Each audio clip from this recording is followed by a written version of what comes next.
What is going on, everybody? Welcome back to the channel, and in today's video we're going to look at some of the early season breakout candidates for this year in Major League Baseball.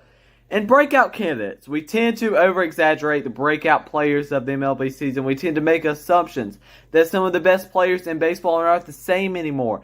And maybe some of the worst or average players are now some of the better players in baseball for now. This all leads to today's video, in which we look at some early 2022 MLB season breakout candidates and if they are for real or maybe a fake little stretch for these players, and make a verdict if they are real or fake. If you want to see all that, make sure you drop a like on this video, subscribe to the channel, and turn on notifications. And yeah, let's go ahead and get into this video.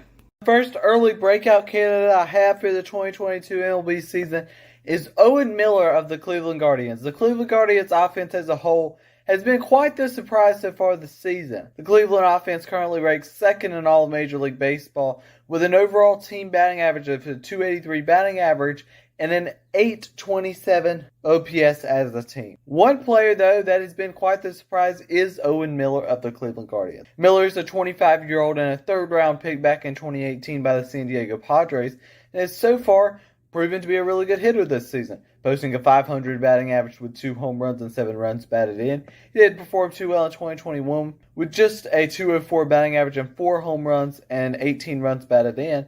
I would say even with this great stretch from Owen Miller, I can't see him or the Cleveland offense as a whole keeping up with what they've done so far. So the verdict for this one is fake. I don't see Owen Miller keeping up. Yeah. Let's go ahead and head out to breakout player number 2 and Tyler McGill of the New York Mets. The Mets starting pitching as a whole has been quite good so far, giving them 7 wins and 3 losses with a 2.35 ERA combined. And this is even without Jacob deGrom so far, so we should expect great things from this Mets rotation. But Tyler McGill has been one of the bright spots, him being a 26-year-old 8th round pick by New York back in 2018. This is a guy that has really proven to be good, only in 10 innings, of course. But he's already got 2 wins this year with a 0.00 ERA, has yet to give up a run, and 11 strikeouts and a 0.58 whip. This shows that Tyler McGill could be on to a great season and possibly be that 4 or 5 starter, and a very solid one for what the Mets are looking for as their number 5 starter. And this is a guy that has been, like, his velocity and movement's very similar to guys like Max Scherzer and Tyler Mahle. And this is a guy that really is similar to a lot of the best pitchers in baseball, like Jose Barrios, like Max Scherzer.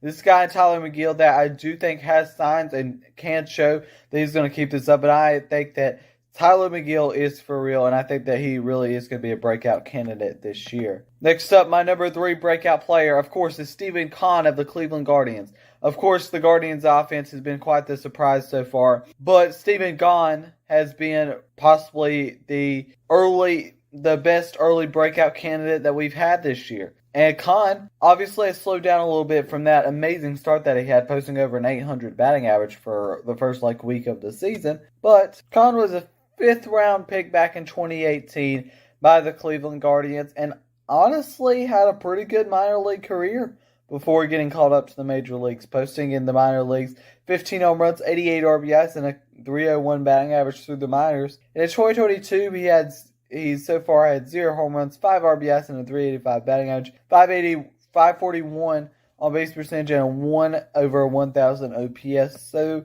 this guy, Stephen Kahn, that has been pretty good so far. Was a 5th round pick, but this is a guy that I just don't think is going to keep this up. I doubt that this Cleveland offense is going to keep up what it's been doing, ranking 2nd in Major League Baseball. It's just not going to keep it up, simply. And I don't think Stephen Kahn's going to keep it up either. Let's go ahead to number 4, and the verdict for him obviously is fake. Next up is a player, of course, me being a Braves fan, that knows very well, and that is Kyle Wright of the Atlanta Braves. Kyle Wright is the guy that has looked totally different this year. After being a 5th overall selection back in the 2017 Major League Baseball draft by the Atlanta Braves, he has started to prove this year why he was a 5th overall pick out of the University of Vanderbilt, and he's really proved that this year. This guy apparently has took a lot of tips from Charlie Morton, and it's been a great day for him because so far he's 1-0 with a 1.64 ERA in 2 starts in 11 innings, 15 strikeouts, and a 0.72 whip. And everything shows that being down in the minor leagues for the whole season basically last year was a big help to him.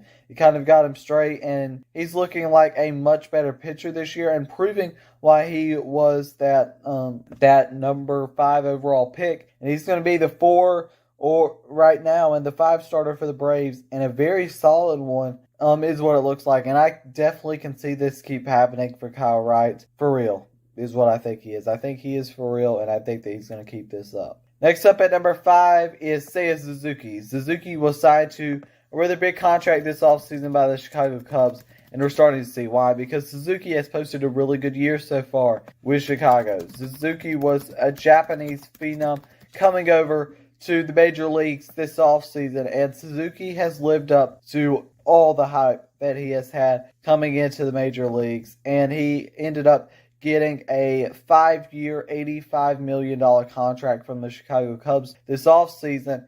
And so far, he's posted a .400 batting average with 4 home runs, 11 RBIs, and a .543 on-base percentage, and an over 1,000 OPS as well, and 25 at-bats. This is a guy that's been really good and lived up to all the hype that he had coming from the Nippon Professional League. And I think he's for real. I think that, every sign has proved that he's going to be for real. Next up, so far, has been a breakout player is Andrew Vaughn of the Chicago White Sox. I think a lot of Vaughn's early success this year comes into play because of how many injuries the White Sox have had. They've had a lot of injuries this season, but he still was a 3rd overall pick back in 2019 for a reason, and was up to the major leagues very quickly. And a .348 batting average so far, 2 home runs, 6 RBIs. I just don't really see him being for real, for the simple fact that he's not really going to be playing that much. He's not really going to be playing that much on the Chicago White Sox. And as much as I do think that Andrew Vaughn's a good player, I just don't see him continuing this success when all their best players are healthy. And when Yohan Moncada comes back and all of them come back, I don't see this success holding up. But one player that a lot of people will definitely see the success coming for is Logan Gilbert of the Seattle Mariners at number 7.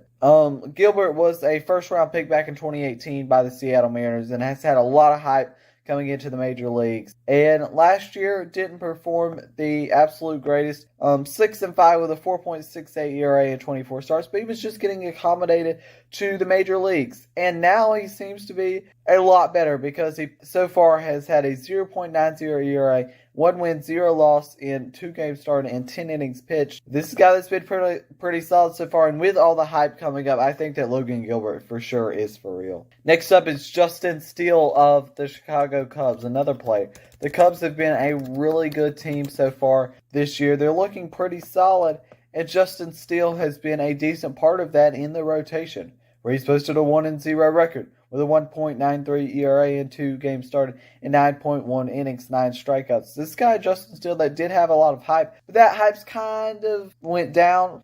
He was their 5th-round pick by the Chicago Cubs back in 2014, so it took him definitely a long time to get into the MLB. I don't see Justin Steele being a big factor of this team simply. I think that he may keep it up for a few starts and be decent for maybe 5 to 10 starts this year. But I don't think that he's exactly going to be a sub-2 ERA player at all. Next guy is Michael King of the New York Yankees, the only relief pitcher on this list. And Michael King's been an interesting player so far because he's been very good.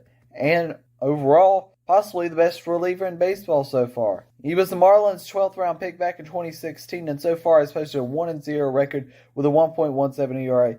In 4 games, 7.2 innings, 10 strikeouts, and a 1.30 whip. He's been really solid so far, and he did prove to be pretty solid last year where he posted a 3.55 ERA in 22 games that started in 63 innings. But I just don't see this keeping up. I mean, this is a guy that, he's not this type of player. And with how good the Yankees bullpen overall is, I just don't see this happening at all. I don't. And the final player on this list from the Houston Astros is Jeremy Pena. Of course, the Astros had a lot of trust in Jeremy Pena early, considering that they basically let Carlos Correa go to give Jeremy Pena time to give Jeremy Pena his chance. And he's performed so far in his chance pretty well. In 2022, a .345 batting average, a 1 home run and 2 RBIs, a 375 on base percentage, a 621 slate, 996 OPS, and an OPS plus of 194. Jeremy Pena's been really good so far, and it makes a lot of sense because he's been their top prospect for quite a while, and he's finally coming up, finally getting his chance, and Jeremy Pena has proven to be a pretty solid one. I think that he is for real, and I think that he is going to be a big part of why this Astros offense is possibly the best in Major League Baseball this year. So yeah, that's going to be the end of today's video. If you enjoyed it, make sure you drop a like, subscribe, and turn notifications. If you want to see some early season concerns, make sure you like the video, subscribe to the channel. Thank you for watching, and peace.